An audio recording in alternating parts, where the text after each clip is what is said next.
खड्गे च सुरेन्द्रे च कौशिके पाद संस्पृशि निर्विशेष मनस्काय श्री वीरस्वामिने नमः।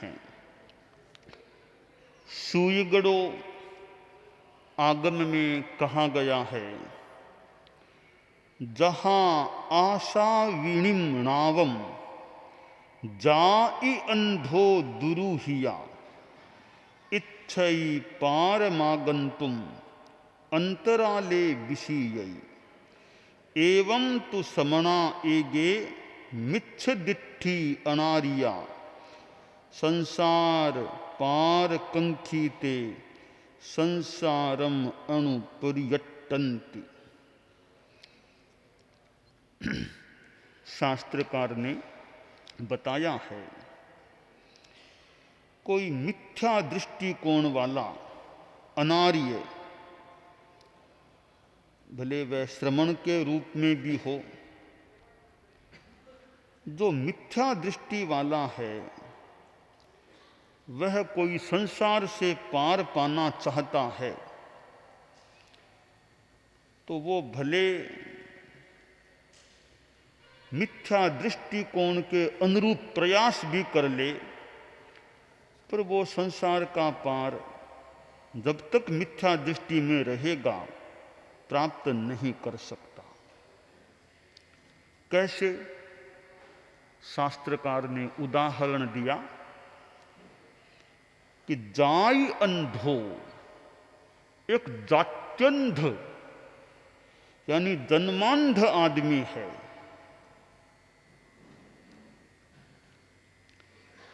जन्म से ही अंधा है और वह किसी नौका में बैठ करके नौका को चला करके पार पाने का इच्छुक है।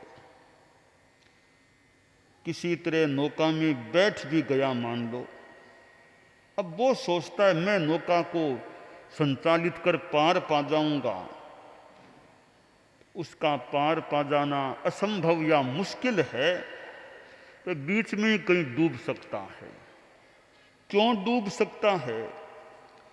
कि वह जात्यंध जन्मांध आदमी है, वह न तो नौका के मुख अग्रभाग को जानता है, न उसके पृष्ठ भाग को देख पा रहा है, न वह नाव खेने के उपकरणों का उपयोग जानता है। ऐसा जात्यंध निश्छिद्र नौका को भी चलाने में असमर्थ हो सकता है, फिर छेद वाली नौका में वह बैठ जाए, छेद वाली नौका में बैठा हुआ तो डूबने वाला मान करके ही चले।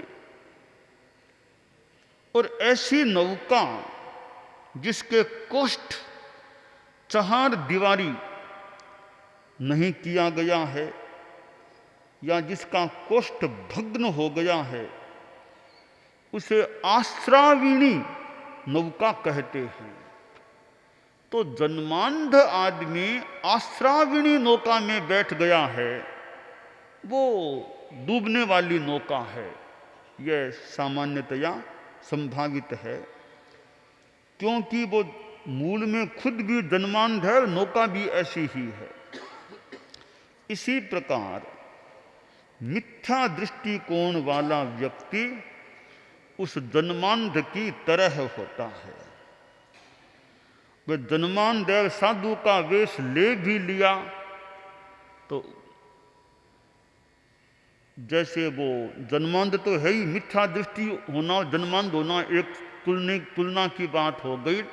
अब वो सच्छिद्र नौका में बैठता है जन्मांध, और यह मात्र साधु के वेश को पहनता है, तो वह साधु का वेश पहन भी ले तो भी डूबने वाला ही है, वो उसका कल्याण होने वाला नहीं है। इसलिए हमारे जीवन में और मूल अनंत काल में भी सम्यक ज्ञान का होना बहुत आवश्यक है, महत्वपूर्ण है। सम्यक दृष्टिकोण नहीं, सम्यक ज्ञान नहीं, तो उस अवस्था में मोक्ष मिल ही नहीं सकता। ऐसे कोई मिथ्यात्वी भी है, पर जितना कुछ अच्छा आचरण करता है, अच्छी क्रिया करता है, तो ठीक है, कुछ अंशों में उसे भी धर्म का लाभ, निर्जरा का लाभ मिल जाए। संवर धर्म की आराधना से वह वंचित रहता है, क्योंकि मान्यता यह है परंपरागत, प्रथम 4 गुण स्थानों में संवर धर्म नहीं होता है, परंतु निर्जरा धर्म हो सकता है। निर्जरा धर्म तो मिथ्यात्वी के भी होता है। बाल तपस्वी है, मिथ्यात्वी तपस्या करता है, उसके भी कर्म निर्जरा हो सकती है, यह सिद्धांत है। मिथ्यात्वी ही क्या, अभव्य जीव, ऐसा मिथ्यात्वी जो अभव्य है, कभी मोक्ष में जाएगा ही नहीं, वह भी इतना पुण्योपार्जन कर लेता है कि 9 ग्रैवेय तक का आयुष्य बंधन वो कर सकता है। तो ठीक है, अब जात्यंध है, कोई उसको हाथ पकड़ के ले जाए तो वो भी कुछ दूर यूं चल तो सकता ही है। तो ऐसे ही अभव्य को कोई ऐसा सहारा मिल गया, कोई धर्म का, धर्म के जगत का, वो भी कुछ आगे बढ़ जाता है, यानी इतना ऊंचा देवलोक में, देवगति में चला जाता है। जैसे जन्मांध होता है या बिल्कुल अंधा आदमी है, वो कुछ अंशों में परवश सा हो जाता है, खुद का उसे बोध नहीं, फिर भी लाठी आदि के सारे कुछ चल भी ले, आखिर कितना चल पाएगा, खतरा है उसके सामने। दूसरा कोई आदमी साथ में नहीं है, अकेला ही चलने का प्रयास करता है, कोई लकड़ी आदि लेकर के, तो खतरे में है, पता नहीं कब क्या हो जाए उसका। साथ में कोई आदमी हो तो फिर भी उसको सुरक्षित तरीके से कहीं पहुंचा दे। तो वो साथ में चलने वाला तो चक्षुष्मान चाहिए ना, वो भी अंधा है तो फिर क्या करेगा। एक बस है, एक बस में मान लो 50 अंधे आदमी बैठे हैं, ड्राइवर आंखों वाला है, तो वो ड्राइवर तो 50 अंधों को भी कहीं पहुंचा सकता है, पर ड्राइवर खुद अंधा है तो वो 50 को कहां ले, वो तो खुद ही सबके लिए खतरा है। अंधा ड्राइवर है वो तो खतरा है। ऐसे तो आंख की दृष्टि से अंधे की बात है, ऐसे अंधा तो नहीं है, तो रात में झपकी आ गई, रात में बस चला रहा है, झपकी आ गई है, नींद आ गई है, तो भी खतरा है, खुद को भी खतरा, यात्रियों को भी खतरा है। या कोई शराब पी करके चला रहा है, शराब में वो भान नहीं रहा, तो भी खतरा है। तो कम से कम चलाने वाला तो ठीक होना चाहिए। बस को ड्राइविंग करने वाला है वो चक्षुष्मान भी हो, नींद में न हो, शराब पिया हुआ न हो, अच्छा जागरूक हो, तो ऐसा ड्राइवर, ऐसा पायलट, वो व्यक्ति तो 50 अंधों को भी कहीं पहुंचा सकता है। 50 भले अंधे हैं, ड्राइवर तो सूझने वाला चाहिए, दृष्टिमान चाहिए, तो वो तो पहुंचा सकता है। तो नेता हो, समाज में भी कोई संगठन में नेता हो, तो नेता तो थोड़ा विशेष आंखों वाला होना चाहिए। समाज में मुखिया लोग हैं, वो जागरूक हैं, तो समाज का नेतृत्व अच्छा हो सकता है। तो समाज का नेतृत्व अजागरूक होता है तो समाज के विकास में बाधा आ सकती है। इसलिए चाहे राष्ट्र हो, चाहे संगठन हो, समुदाय हो, समाज हो, नेतृवर्ग ऐसा होना चाहिए जो चक्षुष्मान हो। ऊपर की आंखों का होना भी महत्वपूर्ण है, भीतर की समझ हो, चिंतन बढ़िया हो, तो ऐसा नेत्री वर्ग अपने समुदाय को आगे बढ़ा सकता है। भले राजनीति का क्षेत्र हो, भले पार्टी की बात हो, भले देश के सरकार की बात हो, ये नेतृत्व करने वाली जो बॉडी हो वो जागरूक रहती है कि कैसे हमारे देश, हमारे समाज, हमारे संगठन में विकृतियां न आए, समाज अच्छा रहे। तो जागरूक नेता होते हैं, जागरूक सरकार होती है, जागरूक नेतृवर्ग होता है, तो समाज को आगे बढ़ाया जा सकता है। तो शास्त्रकार ने जो जन्मांध की बात कही है कि जन्मांध आदमी और वह सच्छिद्र नौका में बैठ गया है, वो खुद चलाने की चेष्टा करता है, वो तो डुबोने वाली, नाव भी डुबोने वाली है, खुद भी अंधा है, दोनों ओर से डूबने की बात आ जाती है। तो अज्ञानी आदमी, मिथ्या दृष्टिकोण वाला आदमी है, वो मानो डूबने वाला बन सकता है। इसलिए सम्यक ज्ञान, सम्यक दृष्टिकोण का बड़ा महत्व है। परम पूज्य दयाचार्य ने भी जो कहा कि ये सम्यक्त्व के बिना चारित्र की क्रिया ऊपरी तौर पर कर भी ली, काज नहीं सरा, प्रयोजन सिद्ध नहीं हुआ, मोक्ष नहीं मिला। और अब सम्यक्त्व और चारित्र दोनों जब प्राप्त हैं, अब अच्छी साधना करें, सहन करें, तो बहुत सवाया अच्छा लाभ हो सकता है।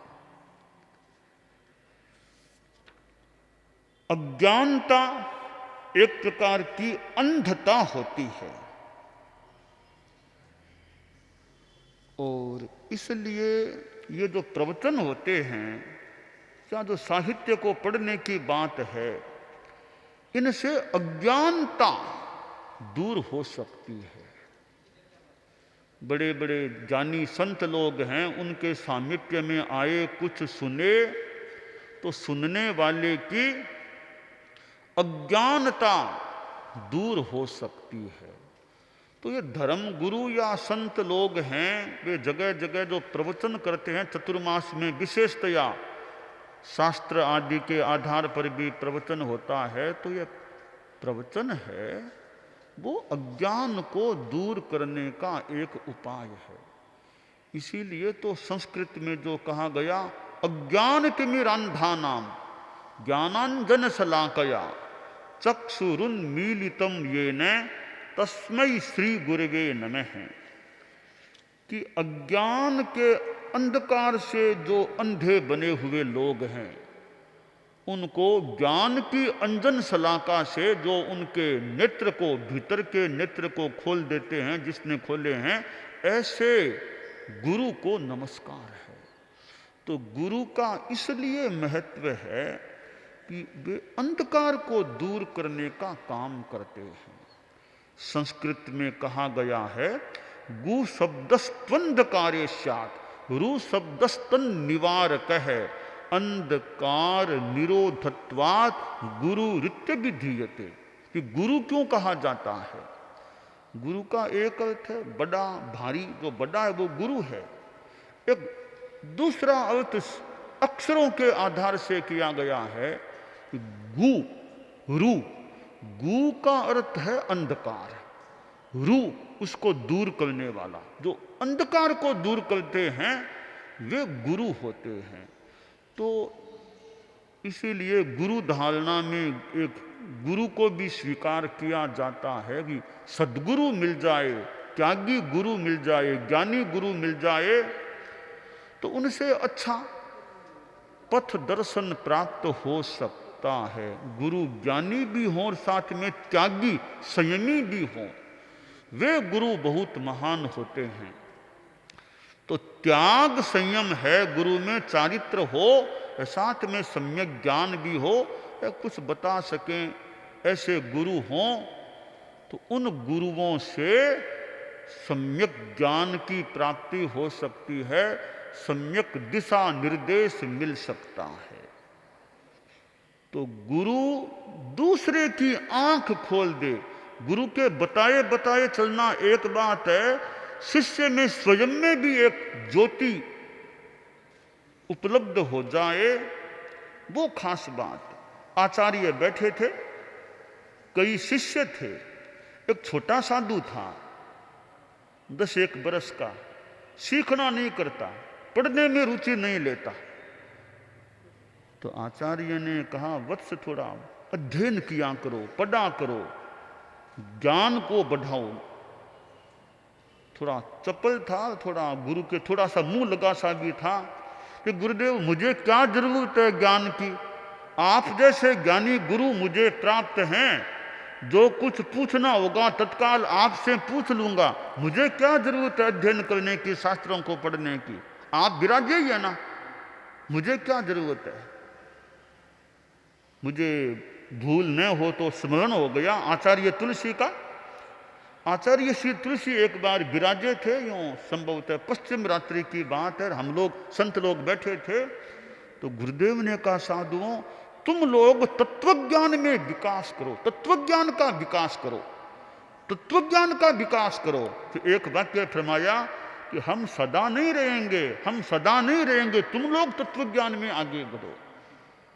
तो ये गुरु ने कहा भी कि हम तो आज हैं, आखिर तुम लोग पढ़ो, तत्वज्ञान बढ़ाओ, तुम्हारे काम आ सके। तो आचार्य ने कहा अध्ययन किया करो। तो शिष्य ने तो कह दिया आप जैसे ज्ञानी गुरु हैं ही, मुझे क्या जरूरत है पढ़ना, श्रम करना। गुरु ने सोचा ये इसके दिमाग में बात बैठी नहीं कि अध्ययन भी करना चाहिए। गुरु ने कहा रे देखो मैं आज तो हूं, पर तुम्हारे पास खुद का ज्ञान भी होना चाहिए। हमेशा तुम मेरे पर ही अवलंबित क्यों रहते हो, तुम्हारा खुद का भी ज्ञान होना चाहिए, शास्त्रों में क्या लिखा है, क्या बात है, तुम्हारा खुद का तत्व ज्ञान, आगमिक ज्ञान और भी कुछ भाषा का ज्ञान वो होना चाहिए, वो तुम्हारे काम आ सकेगा। देखो अपनी आंख ठीक रहनी चाहिए, दूसरों की आंख पर ज्यादा अवलंबित नहीं रहना चाहिए, खुद की आंख होनी चाहिए। कहा गुरुदेव आपकी आंख, आपके ज्ञान की आंख है, वो हमारे काम आ रही है, हमें क्या जरूरत है पढ़ने की। गुरु ने समझाया देखो कहानी सुनाऊं, कहा गुरुदेव कहानी सुनो, कहानी सुनूंगा। छोटा साधु था, बोला कहानी सुन तू। तो गुरु ने कहा देख एक ब्राह्मण था, उस ब्राह्मण के 8 बेटे थे, 8 की शादियां हो गई। एक ब्राह्मणी, वो ब्राह्मण की पत्नी थी, थोड़ी उम्र आई तो ब्राह्मण के आंखों पर आवरण आ गया, वो मोतियाबिंद जैसा आता है। तो बेटे बोले पिताजी यहाँ आपका आंखों का ऑपरेशन करा दें, चिकित्सा करा दें ताकि ज्योति ठीक रहे।